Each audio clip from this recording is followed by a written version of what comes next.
How's it going, ladies and gentlemen? Welcome to Catching Cars. My name is Isaiah, and this right here is the key to our test vehicle today. Thanks to Suzuki, we have this 2021 Suzuki Across. So of course, we're going to go ahead and take this out on the Autobahn and see how it goes. And then I'm going to come back and give you guys my impressions. So let's get going.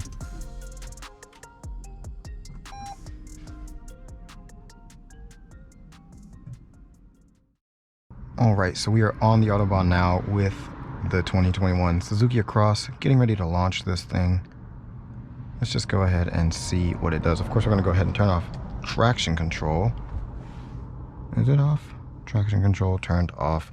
We have it in sport mode, and yeah, let's just get going now.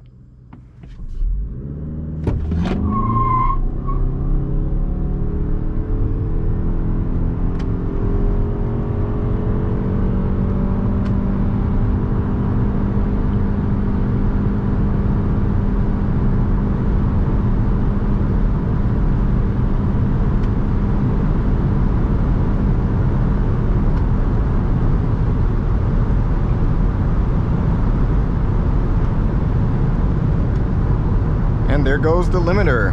That was pretty quick. So time for my impressions. Honestly, another SUV that I actually really like. We're gonna go ahead and push this back into normal.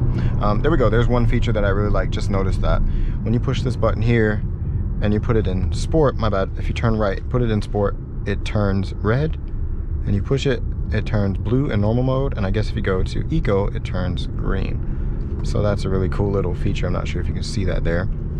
We'll go ahead and stay in normal mode.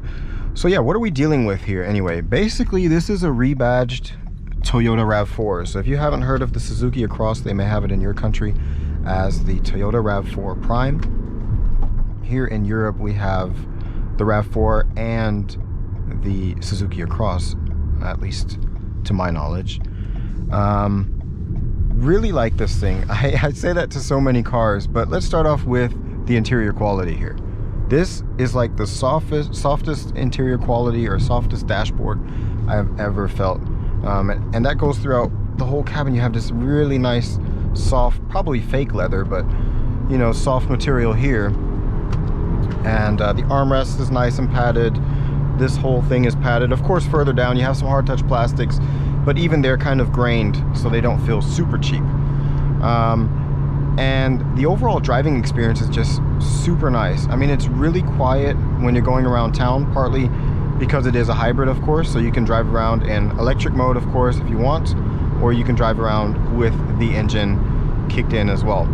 In combination, that electric engine and or the battery and the gasoline engine put out right around 306 PS.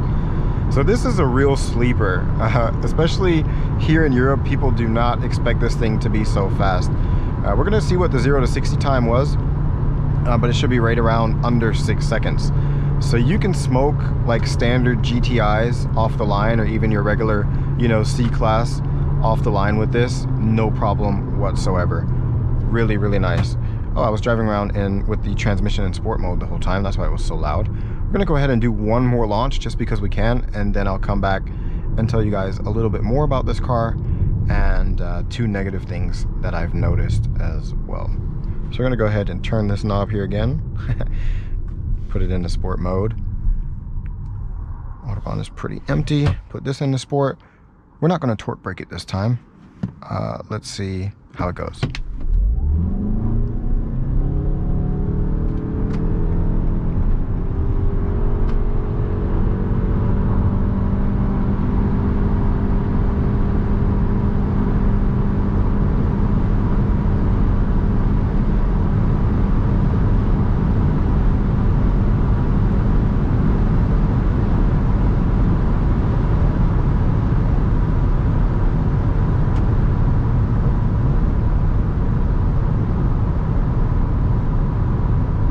I'm not sure if this car is faster if you put the transmission in sport mode or if you just leave it in drive.